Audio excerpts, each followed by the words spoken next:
అందరికీ weekend break ఉంటుందేమో తాను మాత్రం నాన్ స్టాప్ అంటోంది హైడ్రా.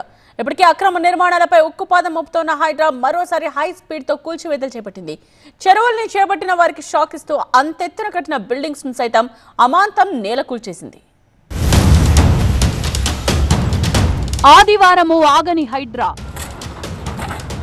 కొనసాగుతోన్న అక్రమ నిర్మాణాల కూల్చివేత. కూకట్పల్లి నల్ల చెరువు, అటు అమీన్పూర్ మున్సిపాలిటీ, ఇటు పటేల్గూడ పరిధి. అక్రమ నిర్మాణాలపై నాన్ స్టాప్ గా దూసుకు వెళ్తోంది Hyderabad disaster response and assets monitoring and protection alias Hydraa. Hyderabad లో ఆడా ఈడా అనే తేడా లేకుండా ఎక్కడ కబ్జా కనిపించినా హై స్పీడ్ తో కదం తొక్కుతున్న హైడ్రా తాజాగా మరోసారి జూలు విదిల్చింది. హైడ్రా ఆదేశాలతో రెవెన్యూ, మున్సిపల్ అధికారులు పలు ఏరియాల్లో కూల్చివేతలు చేపట్టారు.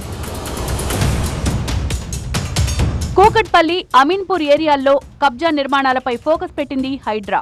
కూకట్పల్లి నల్ల చెరువులోని 66, 67, 68, 69 సర్వే నెంబర్లలో అనుమతులు లేకుండా నిర్మించిన 16 షెడ్లను కూల్చేసింది. ఇప్పటికే ఆయా నిర్మాణాల యజమానులకు నోటీసులు ఇచ్చిన హైడ్రా ఉదయాన్నే బుల్డోజర్స్, ప్రొక్లైనర్స్ తో సహా స్పాట్ కు చేరుకుంది. చెరువును కబ్జా చేసి కట్టిన మొత్తం 16 కమర్షియల్ షెడ్లు, ప్రహరీ గోడలను కూల్చివేసింది. కూకట్పల్లి నల్ల చెరువు పరిధిలో 4 ఎకరాల స్థలాన్ని స్వాధీనం చేసుకుంది హైడ్రా. సంగారెడ్డి జిల్లాకు, హైదరాబాద్కు వారధిలా ఉండే అమీన్పూర్ మున్సిపాలిటీలోనూ కూల్చివేతలు చేపట్టింది హైడ్రా. అమీన్పూర్ మండలం కిష్టారెడ్డిపేటలో సర్వే నెంబర్ 164లో 3 భవనాలు కూల్చేసింది. అవి 3 భారీ బహుళంతస్తు భవనాలే కావడం విశేషం. వాణిజ్యపరంగా వాడుతున్న 5 అంతస్తుల భవనాన్ని నేలమట్టం చేసింది. అక్కడ కబ్జా చేసిన ఎకరం ప్రభుత్వ స్థలాన్ని స్వాధీనం చేసుకున్నట్లు తెలిపారు హైడ్రా కమిషనర్ రంగనాథ్. అయితే నివాస గృహాలను కూల్చలేదని, కేవలం కమర్షియల్ భవనాలనే కూల్చేశామని చెప్పారు. పటేల్గూడలో ప్రభుత్వ స్థలాన్ని ఆక్రమించి కట్టిన నిర్మాణాలన్నీ తొలగించారు.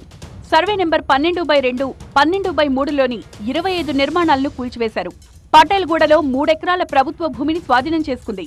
మొత్తం 3 ప్రాంతాల్లో దాదాపు 8 ఎకరాల ప్రభుత్వ స్థలాన్ని స్వాధీనం చేసుకున్నట్లు హైడ్రా కమిషనర్ తెలిపారు. రెవెన్యూ, నీటిపారుదల, టౌన్ ప్లానింగ్ తో కలిసి కూల్చివేతలు చేపట్టామన్నారు. నీటి వనరుల సంరక్షణ కోసం సంయుక్తంగా కృషి చేస్తున్నామని చెప్పారు రంగనాథ్. దూకుడుగా ముందుకు వెళ్తోన్న హైడ్రా నెక్స్ట్ టార్గెట్ ఏ ఏరియా అన్నదే ఇప్పుడు సస్పెన్స్ గా మారింది.